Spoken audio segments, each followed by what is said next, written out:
Students, मैं हूं Puja Turgane and math solution channel में आप सभी का स्वागत है।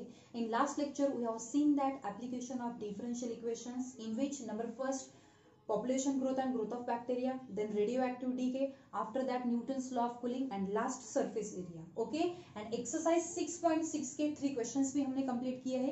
2 questions 7th and 8th आपको homework को भी दिया था और आपने वो अच्छी तरह से homework किया है।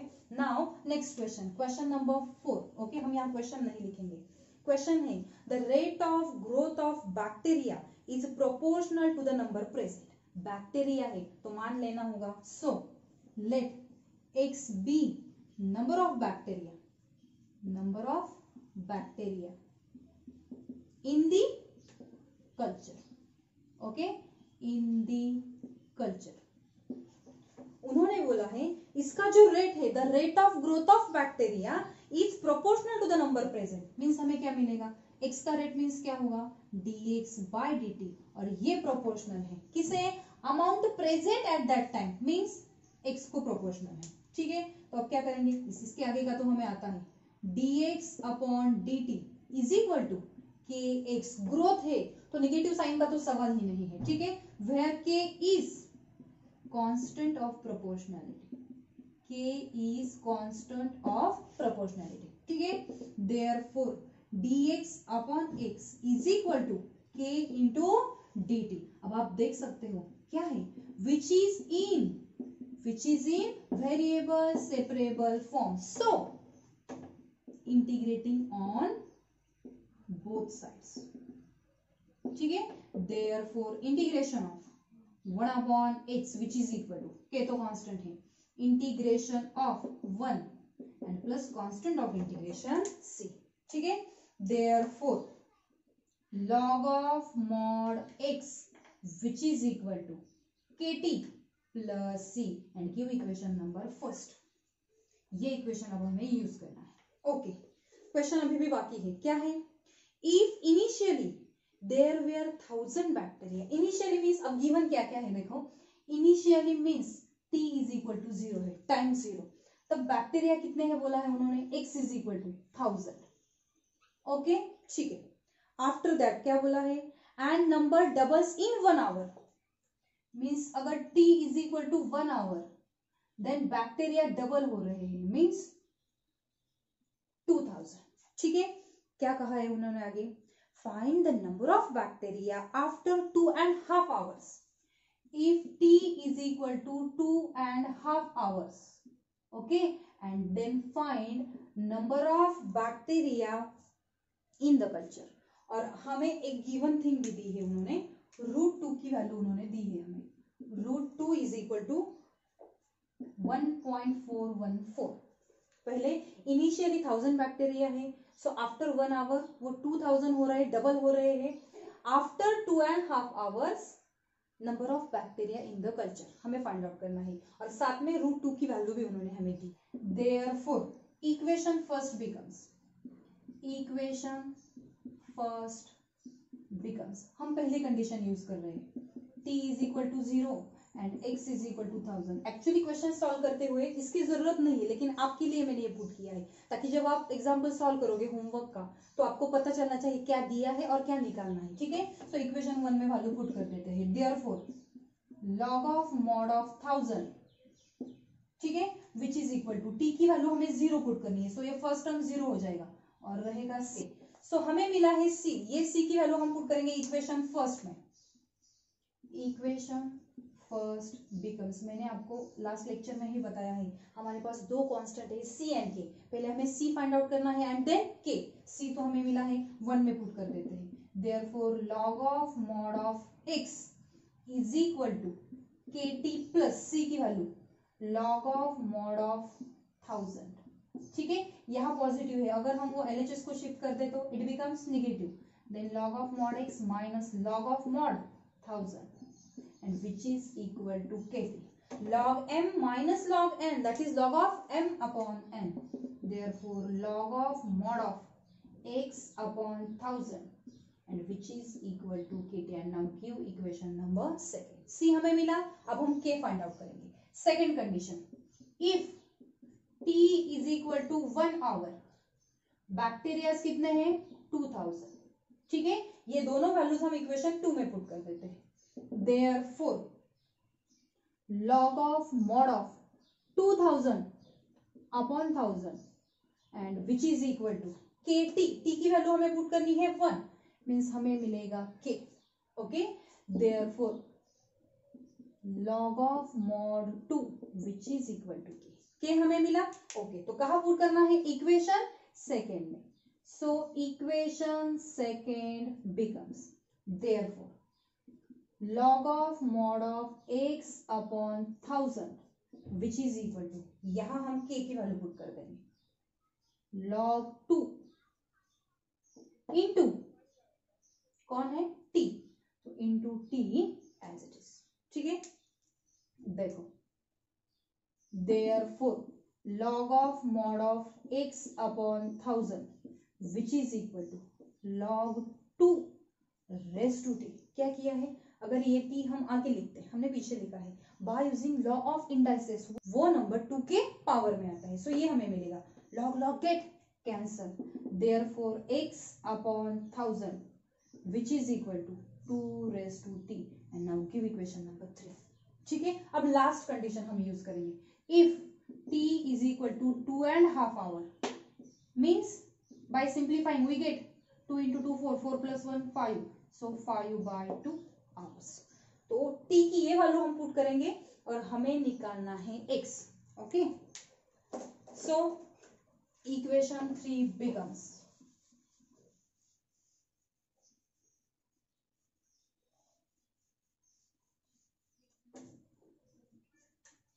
therefore equation 3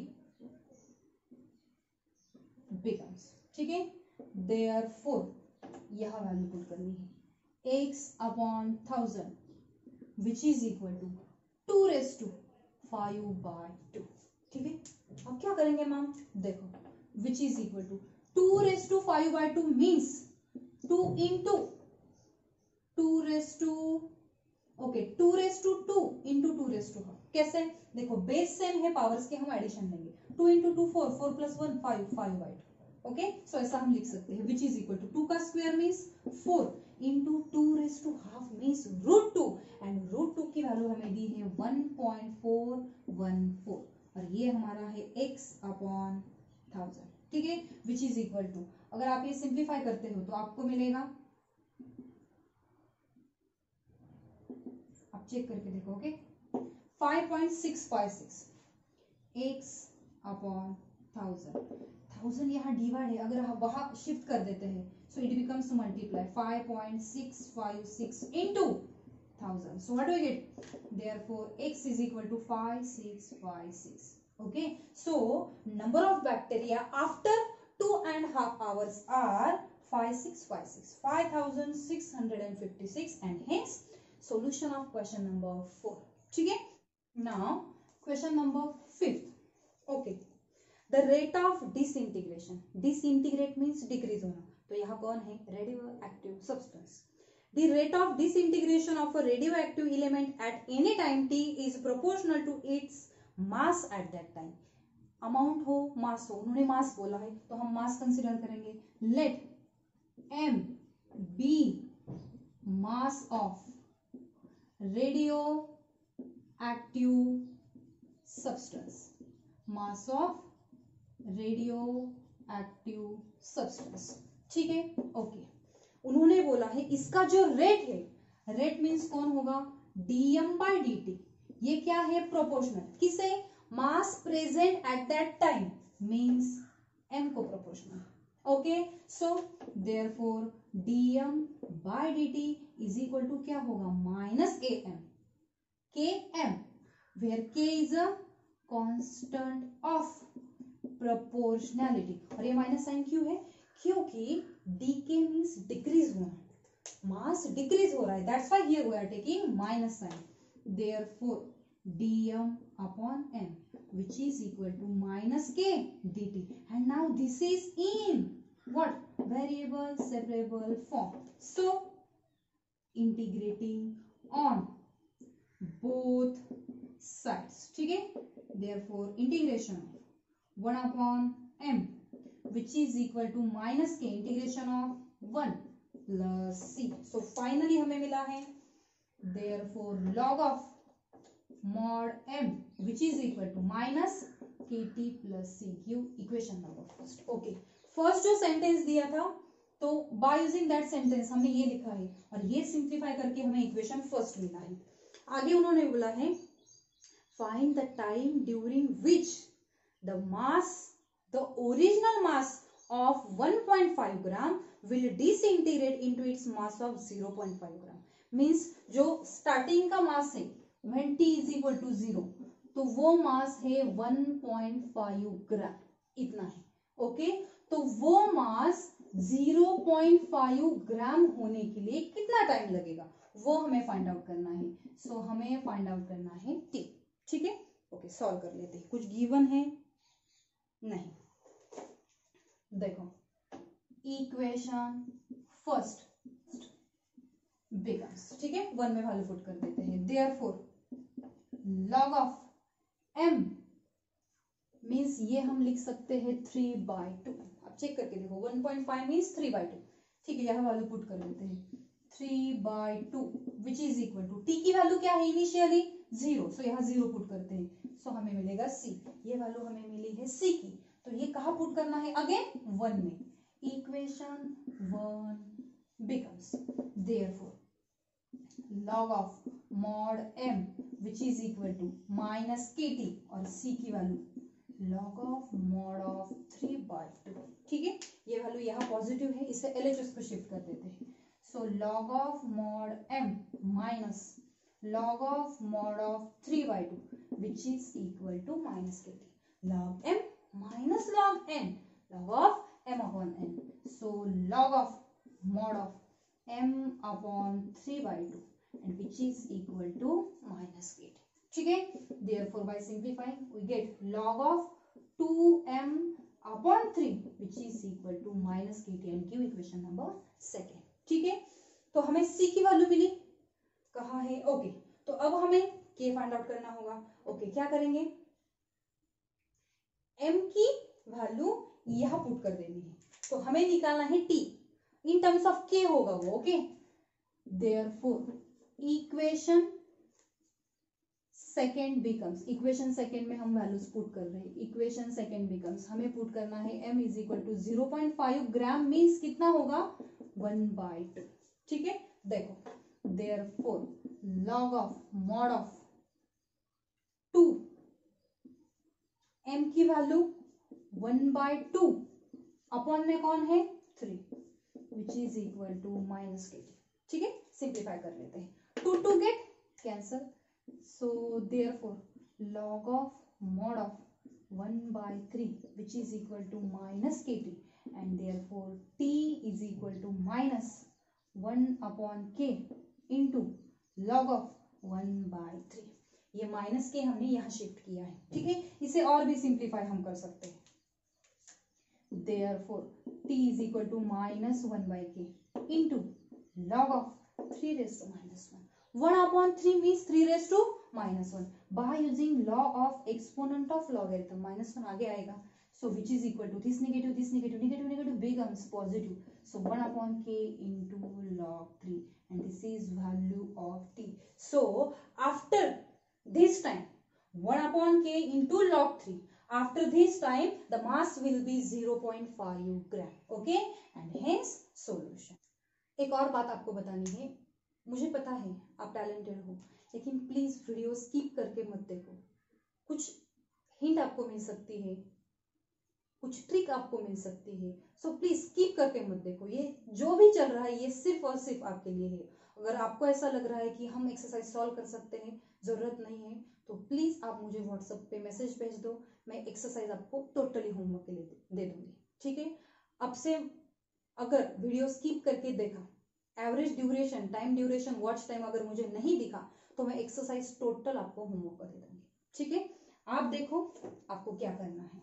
now question number 6 same है, तो ये आपको होमवर्क को होगा, लेकिन क्या क्या दिया है, क्या करना है, ये मैं आपको बता देती हूँ. The rate of decay of certain substance is directly proportional to the amount present at that instant. Decay है मीन्स रेडियो एक्टिव सब्सटेंस होगा। ओके, तो उसका रेट दिया है, मास वगैरह कुछ बोला नहीं है। सो हम कंसिडर करेंगे एक्स। एक्स मीन्स क्या कंसिडर करेंगे? Amount of radioactive substance. ठीक है, तो उसका जो रेट है dx by dt, ये प्रोपोर्शनल है amount present at that time. अगर आप ये सिंप्लीफाई करते हो तो आपको मिलेगा log of mod x is equal to minus K T plus C. Minus sign कहाँ से आया है आपको पता है, ये आपको यूज करना है, अभी अभी किया ना हमने फिफ्थ में। Okay, initially means t is equal to 0। Amount कितना है देखते हैं, 27 ग्राम्स। ये स्टार्टिंग अमाउंट है रेडियो एक्टिव सब्सटेंस का। Initially, there are 27 grams of a certain substance and 3 hours later means T is equal to 3. Substance हमें दिया है 3 hours later, it is found that 8 grams are left. 27 का conversion हुआ है 8 ग्राम, means इतना reduce हुआ है। Okay, then find the amount left after 1 more hour. means आपको पता है T is equal to 1 नहीं लेना है, आफ्टर 1 मोर मीन्स 3 प्लस 1, यहाँ आपको 4 लेना है। सिर्फ 1 आवर बोला होता तो हम t इज इक्वल टू 1 लेते, लेकिन उन्होंने बोला है after 1 more hour, so 3 plus 1 आपको करना है और 4 लेना है। सो आपको फाइंड आउट करना है x। इसका आंसर भी मैं आपको बता देती हूँ, 27 by 5 ग्राम। आप चेक करके देखो है या नहीं। So this is for homework. Okay, और एक डेफिनेशन भी मुझे अभी यहाँ लेना है, क्यों? क्योंकि कुछ सॉल्व एग्जांपल्स है वो आपको होमवर्क के लिए देना है। उसमें से एक एग्जांपल आपको बता देती हूँ कौन सा एग्जांपल है। वो एग्जांपल 4 मार्क्स के लिए बोर्ड के लिए ऑलरेडी पूछा गया है। सो उसके लिए डेफिनेशन हमें लेना है। Half life period, half life period इसके नाम में ही है क्या? Half life period of a radioactive substance, of a radioactive substance is defined as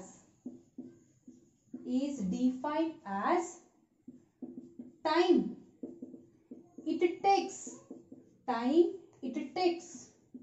to half of the substance to disintegrate.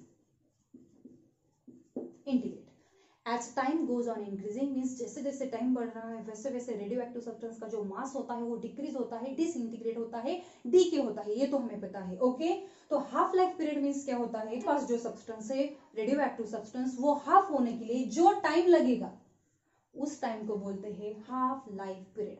वो सब्सटेंस एग्जैक्टली हाफ होने के लिए जितना टाइम लगेगा वो होगा half life period. For example suppose हमारे पास अमाउंट है 100 grams initially when time t is equal to 0, तो ये 50 ग्राम होने के लिए जो टाइम रिक्वायर्ड होगा, यहाँ टाइम लगेगा, तो उसे बोलते हैं हाफ लाइफ पीरियड। ओके, तो ये आपको क्यों बताया है, क्योंकि सॉल्व एग्जांपल में एक क्वेश्चन है वो मैं आपको बता देती हूँ। वैसे मैं आपको व्हाट्सएप पे बता दूंगी आपको कौन से एग्जाम्पल करने हैं होमवर्क के लिए, लेकिन बिस्मथ ये जो रेडियो एक्टिव सब्सटेंस है ये क्वेश्चन हाफ लाइफ पीरियड पे डिपेंड करता है। बिस्मथ ये जो रेडियो एक्टिव सब्सटेंस है इस पे एक एग्जाम्पल है, सॉल्व एग्जाम्पल है, बस आपको स्टडी करना है और मुझे टेक्स्ट भी करना है लिख के। ठीक है, तो ये आपको होमवर्क के लिए है। और 4 क्वेश्चंस हमारे बाकी है लेकिन वो थोड़े से बड़े हैं और सरफेस एरिया पे डिपेंड करता है। सो वो हम नेक्स्ट वीडियो में देखेंगे। सो नेक्स्ट वीडियो में हमारा टॉपिक, हमारा चैप्टर डिफरेंशियल इक्वेशन ये कंप्लीट होगा। ठीक है, थैंक यू।